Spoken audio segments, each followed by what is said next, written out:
I want you to take a long, hard look at the keys to your car. In 2026, those keys no longer represent freedom. They represent a temporary license to operate a machine that you paid for, but that you no longer truly control. Imagine you're driving home from a late shift. You're tired, you yawn, maybe you glance down at your radio to change the station. Suddenly, your car's hazard lights start flashing. The steering wheel vibrates. A voice comes over the speakers telling you to pull over. 10 seconds later, the accelerator pedal goes dead. Your car has decided, through a passive sensor in the dashboard, that you are impaired. You are now stranded on the side of a highway in a $60,000 digital prison. This isn't a scene from a sci-fi movie. This is the law of the land in 2026. For the last 3 years, the media has been quiet about Section 2422 of the Infrastructure Investment and Jobs Act, but the deadline has arrived. Every major manufacturer, Toyota, Ford, GM, BMW, has spent billions of dollars integrating advanced impaired driving technology into their 2026 fleets. They call it a safety feature. I call it the remote kill switch. In this investigative report, I am going to pull back the curtain on the 2026 mandate. I'm going to show you the 3 specific technologies, infrared eye tracking, breath sensors, and biometric steering, that are being used to monitor your every move.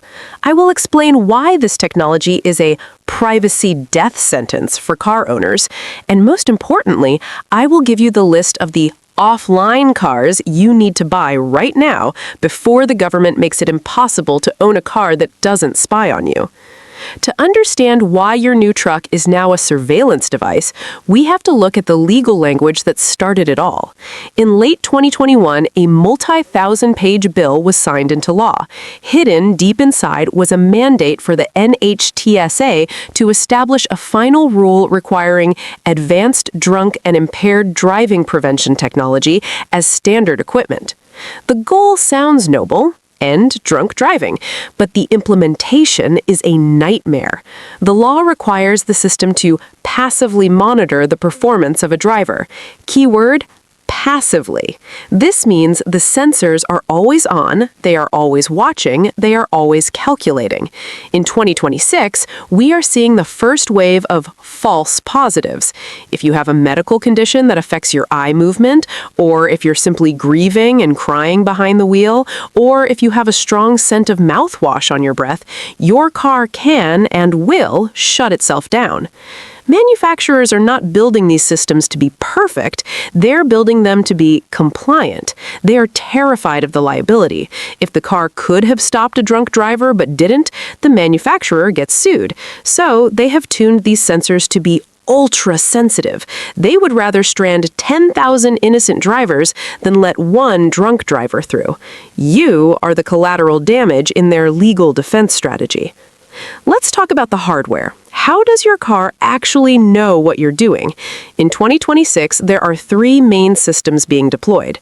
Pillar number 1, infrared driver monitoring, DMS. Look at the steering column or the top of the infotainment screen on a 2026 model. You'll see a small, glossy black plastic strip. Behind that are infrared cameras that track your pupils. They measure your blink rate. They measure how long your eyes leave the forward path. If the AI decides your eyes are heavy, it triggers the kill sequence. Pillar number 2, biometric touch sensors. Manufacturers are testing steering wheel covers that can detect alcohol through the sweat on your palms. This technology is called DADS, Driver Alcohol Detection System. It is an invisible breathalyzer. Pillar number 3, lane centering predictive AI. This is the most dangerous one because it's entirely software-based. The car monitors your micro-steering inputs. If you start to drift slightly within your lane, even if you are 100% sober, but just driving on a windy day, the computer flags you as impaired. In 2026, your car is no longer an extension of your body. It is a digital chaperone that is constantly judging your performance. I need to stop here because I can see the comments already. You're asking, what can I do? Is every car in 2026 a spy?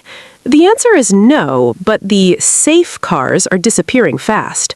As the 2026 mandate hits the news, the used car market is splitting in two. There is the connected market, full of cars that can be tracked and killed remotely, and the analog market. Smart buyers are fleeing to specific years of the Toyota Tundra, the Ford F-150, and the Lexus GS that were built after modern safety peaked, but before the kill switch mandate was finalized. This is why I built the 2026 car market cheat sheet. Inside Part 2, the Gold List, I have a massive new section called the Privacy Shield database. I have identified the exact cutoff years for every major manufacturer. I tell you which models have dumb electronics that can't be updated over the air. I give you the list of 15 cars that are 100% kill switch free. But I also added the kill switch delete guide.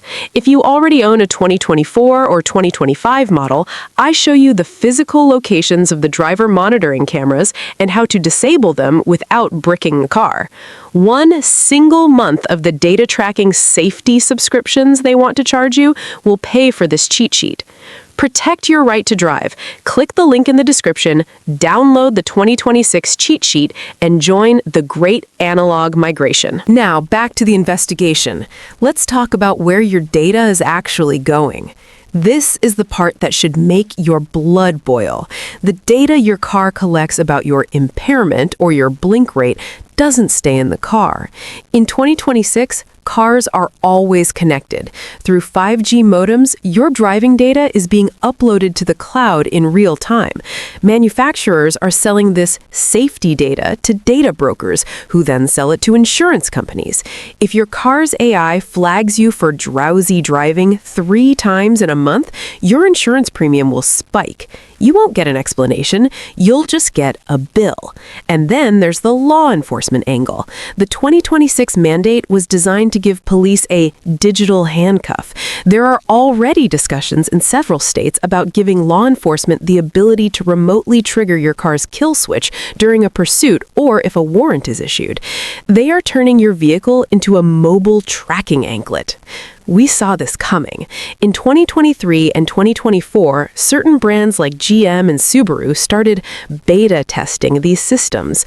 Owners of the 2024 Subaru Forester have reported the eyesight system slamming on the brakes because the camera thought the driver was looking away while they were actually just checking their blind spot to merge. Owners of the 2025 Cadillac Escalade have reported the Super Cruise system disconnecting and disabling the vehicle because the driver was wearing sunglasses that the infrared camera couldn't see through. The technology is fundamentally flawed. It is prone to mechanical stupidity, but the government doesn't care.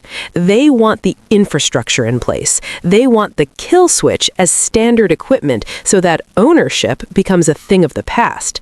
There's a growing movement in the U.S. called the Great Car Rebellion. People are taking their 2026 models to black market shops to have the telematics units removed. But manufacturers are fighting back. They're using digital rights management, or DRM. If you remove the cellular antenna or the driver camera, the car's infotainment system locks up. You can't use the AC, you can't use the radio. They have tied the essential comforts of the car to the essential spying of the car. This is why the analog gold list in my channel is so important. You need to buy the cars that were built before this digital prison was finished. If you're standing on a used car lot today, how do you know if you're buying a spy? Rule number 1, look for the 4G, 5G cutoff. Most cars made before 2017 used 3G technology. Since 3G networks have been shut down, these cars are delinked. They can't talk to the cloud. They are safe.